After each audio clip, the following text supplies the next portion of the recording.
This is segment 3 of our mayoral debate this morning. We're going to now have our audience questions. We have had cards that have been passed out. Questions will be read by audience monitors Derek Bozeman from News and Talk 1380 WOK and Gerard J. from the People Station V103. There will also be some social media questions that we'll pose to our candidates this morning. Let's start with you, Derek Bozeman.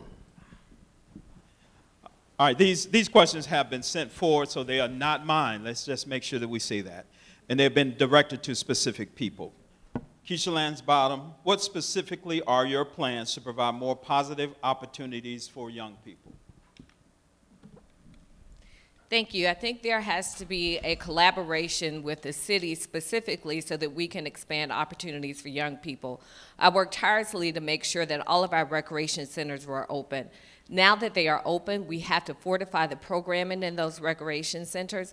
We also have to extend opportunities not just to our young people, but to families as a whole. So we are providing tutoring, if we are providing summer employment for young people, it's not enough if we are still sending them back home into chaos. That also means that we have to provide job training, we have to provide GED classes, et cetera, social services where needed so that we can round out our families as a whole.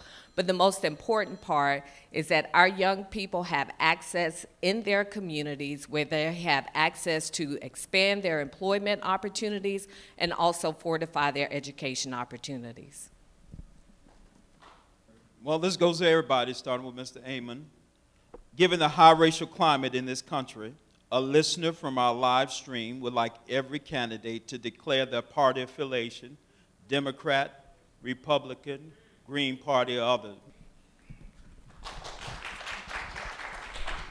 I'm Keisha Lansbottom. I'm a Democrat, lifelong Democrat, and I think it's important that we have this conversation, especially as we talk about this race, because we can't talk about Republicans and Democrats without talking about the policies of Donald Trump and the impact that it has on our community, whether or not it be related to sanctuary cities or the policies at a local level related to racial profiling.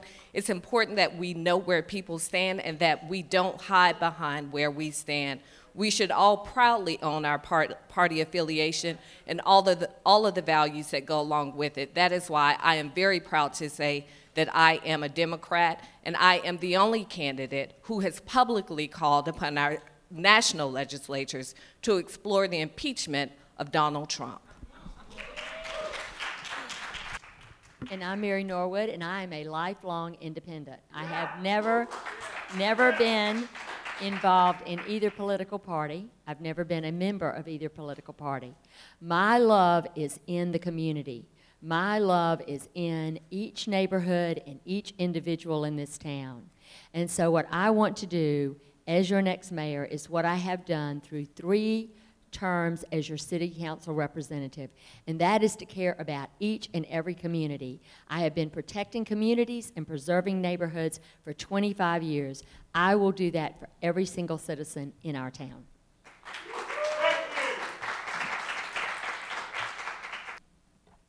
I'm Kathy Willard. I'm a Democrat too. I've been a delegate to the Democratic National Convention. I've worked on social justice issues at the Capitol here in Atlanta and in Washington my entire career. Let's be really clear. When Mary Norwood said she's an independent, she may be an independent, but the people who are backing her are not. This city, give me my time. Can I have my time? Yes, thank you. Audience, please. This is a 20% Republican city.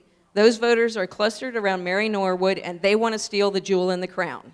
Let's be very, very clear that if we have a Republican mayor, we won't be mobilizing Democrats in the governor's race, opposing gerrymandering, or any of the other things that are important to us. I'm Kathy Willard. I'm a Democrat.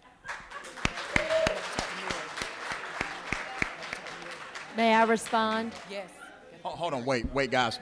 Let's give Mary Norwood an opportunity to respond to that. I just want to say that I am enjoying support from citizens all across this city. We have 3,500 yard signs across this city, and they are in every single NPU, every single council district, every single zip code. We have gotten contributions from every single zip code, every single council district, every single NPU. My campaign is inclusive of every single person in this town. That is the way I will govern this city. Mary Norwood, what plans do you have to ensure that black businesses are the beneficiaries of city contracts?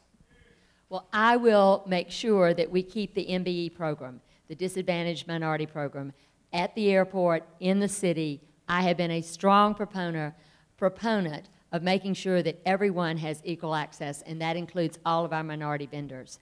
I will have a task force of minority contractors and other engineers and architects, along with non-minority architects and engineers and contractors, that will look at our procurement code and figure out where there are glitches, i.e. the bonding capacity, where smaller firms can't compete, which directly affects minority firms, and other glitches that are in that procurement process. And then I will take their recommendations. As I have met with vendors across the city, many, many minority vendors, they want a level playing field. I will give them that.